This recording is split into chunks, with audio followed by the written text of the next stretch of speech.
आप खड़े हैं पुरी के जगन्नाथ मंदिर के रोश घर की दहलीज पर। यह सिर्फ एक रसोई नहीं है, यह श्रद्धा और विश्वास का वह चमत्कार है जहां सदियों से चूल्हे की आग कभी ठंडी नहीं हुई। यहां हजारों लोगों के लिए भोजन पकता है।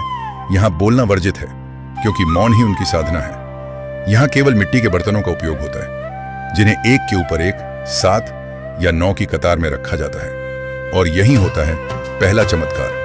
सबसे ऊपर रखा बर्तन सबसे पहले पकता है, जबकि आग के सबसे पास वाला बर्तन सबसे अंत में। माना जाता है कि मां लक्ष्मी अदृश्य रूप में हर चूल्हे और हर मसाले पर नजर रखती है। रसोइये तो बस उनके हाथ हैं। यहां 56 भोग तैयार होता है, लेकिन इस दैवीय निगरानी के साथ पवित्रता की एक ऐसी कठोर शर्त जुड़ी है जो रूह कंपा दे। मां लक्ष्मी को केवल स्वाद नहीं, बल्कि उस रसोइये के मन की शुद्धता भी चाहिए जो उस बर्तन को छूता है। अचानक उस तपती रसोई में एक ठंडी लहर दौड़ जाती है।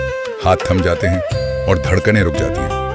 पत्थर के फर्श पर उड़ती हुई भाप के बीच एक काली आकृति उभरती है, कुत्ता। मंदिर के भीतर किसी भी जानवर का आना नामुमकिन है, लेकिन वह छाया कुत्ता वहां खड़ा होता है। वह भौंकता नहीं, बस एक पल के लिए दिखता है और ओझल हो जाता है। यह एक भयानक संकेत है। माता लक्ष्मी ने भोजन को अस्वीकार कर दिया है। इसका परिणाम दिल तोड़ देने वाला होता है। हजारों किलो ताजा सुगंधित भोजन जो एक शहर का पेट भर सकता था, उसे अशुद्ध मान लिया जाता है। एक गमगीन अनुष्ठान में उन सभी बर्तनों को बाहर ले जाकर मंदिर की मिट्टी में दफन कर दिया जाता है। वह छाया कुत्ता प्रकट नहीं होता और वही भोजन भगवान जगन्नाथ को अर्पित किया जाता है तो वह महाप्रसाद बन जाता है। कहते हैं कि प्रभु के चखने के बाद उस अन्न का स्वाद ही बदल जाता है। रोश घर हमें याद दिलाता है कि ईश्वर की नजर में सबसे बड़ा मसाला आपकी भक्ति और विनम्रता ही है।